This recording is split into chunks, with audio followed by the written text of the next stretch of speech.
Vamos a hablar a esta hora en TPA Noticias Matinal de los caminos de Santiago. Y digo bien, los caminos. Víctor Guerra, autor de este libro, Los caminos a la Catedral de Oviedo. Bienvenido. Bienvenido. Digo bien, los caminos, ¿no? Sí, son varios. Son varios. En este libro en concreto, dos. Sí. ¿Cuáles son? Cuénteme. Son el Salvador, que sale de León hacia Oviedo, y el Primitivo, que en este caso saldría de Grandas de Salima a Oviedo, porque miramos a Oviedo como capital, origen y destino de los caminos. Pues esto es interesante lo que dice, ¿no? Porque uno piensa que Grandas de Salima es más bien salida, ¿no? Pero usted sí lo refleja hacia el otro lado. Sí, generalmente siempre se ha pensado en clave de Santiago, de ir a Santiago, pero hay que tener en cuenta que antes de del fenómeno jacobeo hubo una peregrinación constante e intensa a la Catedral de Oviedo, porque al oeste de Carlomagno, del Reino Franco, la estirpe visigoda había montado una capital y unas reliquias que fueron campo de atracción durante siglos. De hecho, tenemos casi como 200 albergues o hospitales entre el 850 y el 900 o 1000. Y eso significa que había muchos peregrinos que iban a Oviedo porque no había Santiago. Entonces, el libro recupera también esa mirada, ¿no? La mirada de nuevo hacia la catedral. Claro, habla 200 albergues u hospitales, se llamaban antes, en el siglo VIII. ¿En estos dos caminos o en todos los caminos que...? No, en todos los caminos, en toda Asturias. Generalmente los tenemos repartidos por casi todos, incluso las penetraciones de la meseta hacia Oviedo, ¿no? Oviedo fue el núcleo central y por eso se recupera esa mirada, y también porque el COVID nos hizo... Cuando nos cerraron en la región, no sabíamos cuándo iban a abrirlo, eso sí podía durar, y la idea fue hacer esos itinerarios mirados y virados desde el exterior, desde el límite de la región a Oviedo. Sí, ¿cuántos albergues habrá ahora? ¿Lo sabe usted más o menos? No. Pero 200 no se llega. No, estamos lejos. Sí. Lo que pasa es que hay muchos otros alojamientos. Bueno, claro, sí, hay otro tipo bueno, están los hoteles, ¿no? Para empezar, sí, ¿no? Claro. Mire, pone usted Oviedo en el centro. ¿Es el origen de esa frase de quien va a Oviedo y no, quien va a Santiago y no a Oviedo visita al criado y no al patrón? Este es el origen, ¿no? Yo creo que el origen está ahí, ¿no? Los francos, cuando vienen a Oviedo, les llama mucho la atención que tan alejado de lo que era el reino franco aparezca una nueva capital, una nueva estirpe también, y además traiga consigo pues una cámara santa que tiene pues la Cruz de los Ángeles, la Cruz de la Victoria, el pañolón, etcétera, de reliquias, ¿no? Y eso es un campo de atracción para peregrinar y también para comer, ¿no? Porque hay que darse cuenta que en aquellos momentos el reino franco pasaba por unas fuertes pandemias y echarse al camino era vivir y comer. Entonces, y además si se estaba construyendo toda esa franja, que además es una franja curiosamente que se ha olvidado por los historiadores, porque está jalonada hoy está jalonada por las flechas amarillas, y de aquella estaba jalonada por las advocaciones a San Salvador. O sea, San Salvador de Oña, San Salvador de Leire, San Salvador de Moru en Asturias, en Celorio, en Priesca. Los San Salvadores van a jalonar siempre esos caminos, ¿no? ¿Son caminos asequibles? Sí, bueno, son los caminos jacobeos, o sea, lo que hicieron esos caminos salvadoreños se colonizaron por los jacobeos y son los que hoy tenemos, con algunas variantes, ¿no? Bueno, en algunos casos, siendo hacia Oviedo, es más cuesta abajo, ¿no? Al menos desde Grandas de Salime. Sí, pero bueno, también tiene su subida. Bueno, hay que subir Pajares, si viene de León. Sí, no, el de León queda igual, porque claro, no había manera de hacerlo de otra manera, y lo saco de León, porque sacarlo de Pajares era como muy... generalmente todos los caminos, y la idea del siguiente tomo es salir de lo que es el límite provincial. En el caso de León, salimos de León porque, bueno, o sea, empezar en Pajares era como empezar en medio de la nada, ¿no?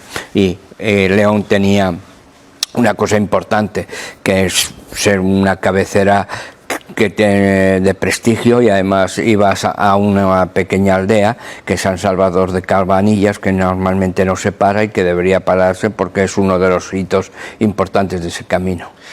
¿Qué tal están los caminos? ¿Están bien conservados? Pues hombre, se van haciendo cosas y se van marcando y tal. En general la vegetación aquí camina, y el abandono, bueno, fuera de la temporada de verano, pues se nota, se deja notar, ¿no? O por lo menos las quejas, más que nada en el del Salvador, tiene menos presencia de peregrinos, y la vegetación, como digo, crece a una velocidad tremenda. Tenía yo curiosidad, estaba viendo el camino el de León es el del Sí, Salvador. El Salvador, sí. Y tenía yo la curiosidad si pasaba por el Monsacro, porque el Monsacro también fue un lugar de guardar reliquias, ¿no? Durante un tiempo. No, viene de León por la Robla, de la Robla va por la de Gordón, y ya atraviesa, digamos, la cordillera hacia Pajares, por donde va ahora, casi por encima de donde va el famoso túnel del AVE, pero bueno, se desvía un poco hacia Pajares, y en Pajares baja Pajares Pueblo, y ahí ahora... Antes iba por la Romía, antiguamente iba por la Romía a Puente de los Fierros, y ahora va a Llanos de Somerón, y baja a San Miguel del Río, Llanos de Somerón, para bajar a Campomanes, bueno, a Puente de los Fierros, Campomanes, y ya coger la vereda del Caudal, Mieres, Olloniego, Oviedo. ¿Tiene un montón de fotografías? ¿Son suyas? Sí, todo el libro se hizo, además casi todas las fotografías casi que no se actualizaron, porque se hizo en la época, en el 2019 fue cuando el COVID. 2020. 2020, bueno, pues en ese año, sí, parece tan lejos, ese año se hizo los recorridos, bueno, se recorrieron otra vez para actualizar, y se hicieron las fotos. Mire, yo, preparando la entrevista, pensaba que, a lo mejor alguien se acerca a este libro y dice, es como una guía de viaje, pero yo creo que es un libro de historia. ¿Qué opina usted? Es un libro de historia y es un libro de aventura, y te cuento. Es de historia porque no quería hacer una guía topográfica de tantos kilómetros, tantas horas, etcétera, ¿no? Entonces, digamos, pauto las etapas en tramos, y voy contando historias durante todo ese tramo, y además no solo las voy contando, sino que intento no digamos desmontar parte de la historia, pero sí dar otras versiones que no se han estudiado. Y luego es un libro de aventura, porque en el caso del Primitivo, la vereda del Primitivo, que empezamos en Grandas de Salime, nosotros lo hacemos de retorno, quiere decir que no hay flechas, no hay señalización que nos vaya diciendo dónde tenemos que torcer, con lo cual... A la aventura. Es un poco aventura, ¿no?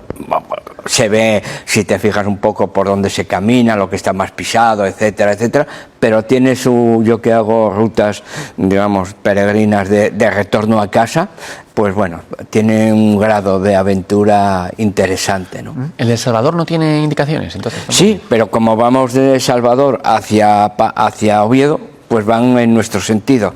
En el caso por ejemplo, del de Grandas, están en sentido Santiago, nosotros vamos en sentido inverso. Sí, ¿cree que los asturianos sabemos lo que tenemos? Me refiero, ¿valoramos El Salvador? No. De hecho, a la prueba me remito, ¿no?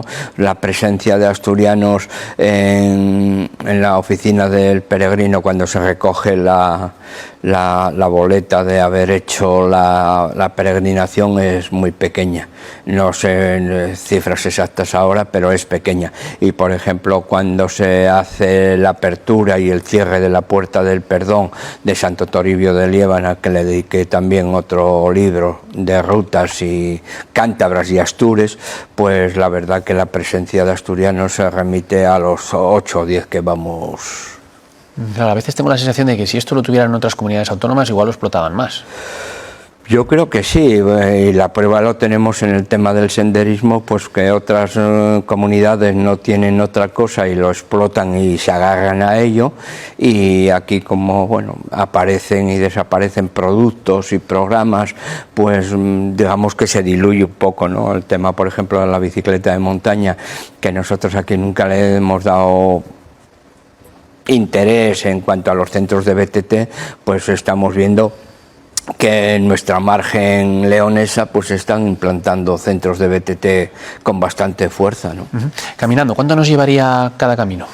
Cada camino son aproximadamente unos 130 kilómetros, o sea que lo dividimos en 5 etapas, 6 etapas, bueno, cada uno lo divide un poco, están muy condicionadas algunas de ellas, sobre todo El Salvador, en cuanto a los albergues. La ubicación de los albergues es un poco el que marca, ¿no? Porque están como a los 20, 22, 23 kilómetros y a veces entre medias no hay nada, con lo cual tendrías que sumar casi como 2 etapas y eso ya es mucho. En el primitivo, como hay mucha más oferta, bueno, es más fácil alargar un poco más. Haríamos un llamamiento para el Camino del Salvador instalar más albergues, ¿sería lo adecuado? Bueno, están los justitos, tampoco hay que dimensionar. Yo no soy muy partidario de dimensionar porque luego atraes, y tampoco los pueblecitos tienen aditamentos complementarios, que no tienen restaurantes, no tienen tiendas. Entonces, bueno, si hago un campo de atracción con un albergue, puedo tener un problema luego de poder abastecer a los peregrinos, ¿no? Pero bueno, pero entiendo que cuando dice usted juntar 2 etapas, ¿es asequible o no? Sí, sí, no, o sea, hombre, generalmente no se juntan 2 etapas, se hacen, por ejemplo, 26, 27 kilómetros, porque a lo mejor te saltas, llegas a Pola de Gordón y dices, pues alargo hasta Mieres por la senda fluvial. Entonces, bueno, son zonas factibles, no alargas, por ejemplo, en la zona de Pajares o zonas ya el desnivel nos pasa factura. Hay que tener en cuenta que llevamos una mochila con más o menos kilos y eso, pues, y luego eso, la climatología también condiciona mucho, ¿no? Pero le queda por contar cosas, me parece, ¿no? Porque este es el primero, pero sí, habrá otro libro, queda un tercer camino. Sí, la editorial La Llama, que ha hecho esta apuesta, porque es una apuesta arriesgada, porque claro, son los mismos caminos de siempre, pero contados a la inversa y contados de otra manera. A ver si alguno va a pensar que hay que caminar al revés, para atrás. No, sí, siempre me dicen eso, ¿usted que viene al revés? Digo, no, yo vengo de retorno, o al contrario, al revés sería caminar hacia atrás.